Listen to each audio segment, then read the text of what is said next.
follow page ខ្ញុំ60000បងមាន follow page ខ្ញុំអត់ 60000ខ្ញុំស្អាតអត់បើខ្ញុំស្អាតពី1ដល់10 rate ដល់ខ្ញុំបានលុយប៉ុណ្ណឹងហើយបើសិនជា follow page ខ្ញុំទៀតណាខ្ញុំឲ្យថែមពីលើនឹង50000ទៀតតោះទៅសុំខ្ញុំដល់គ្នា Hello បងសុំមួយខ្ញុំស្អាតអត់ ស្អាត rate ឲ្យខ្ញុំបានពី1ដល់10 10លើ 10 មាន follow page ខ្ញុំមើលទៅណាតែដល់គ្នាគាត់ like គាត់ like page ខ្ញុំមែនតើណាចឹងទាំងអស់គាត់លុយដែលគាត់ទទួលបានគឺចំនួន 60000 អូខេឥឡូវខ្ញុំមានកាដូឲ្យហើយខ្ញុំឲ្យលុយទៀតគឺជាម្ចាស់ sponsor ធំអញ្ចឹងខ្ញុំឲ្យកាដូបងហើយបានលុយ60000ទៀត សូមបងប្អូនទាំងអស់គ្នាកុំភ្លេច follow page បងមីចេលីដើម្បីបានកដោតិចខ្ញុំអញ្ចឹងណា ឥឡូវយើងរកឃើញម្នាក់ទៀតហើយអ្នកទាំងអស់គ្នា Hello បងឈ្មោះអី ឈ្មោះបាញ់ហ៎ ខ្ញុំស្អាតអត់ ស្អាត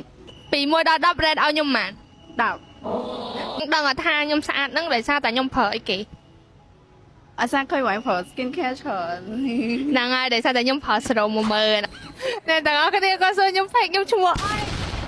ពេលដែលជួបបងមីចាំជួយ follow page គាត់ផងបើសិនជាអត់បានដូចខ្ញុំអញ្ចឹង បងឈ្មោះអីគេ ឈ្មោះសាក់លីងបង ខ្ញុំស្អាតអត់ ស្អាតបង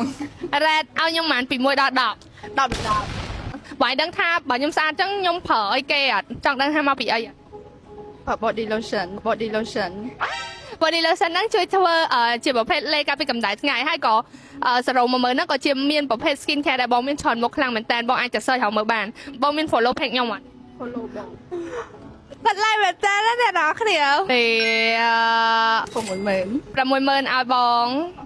លេការពីកម្ដៅថ្ងៃហើយមាន SPF រហូតដល់50 plus PA បូក4អាចការពីកម្ដៅថ្ងៃបានល្អខ្លាំងមែនតើណាគេដែលចូលយកទៅលេងសមុទ្រហើយអាចប្រើជាមួយនឹង body lotion នេះបាន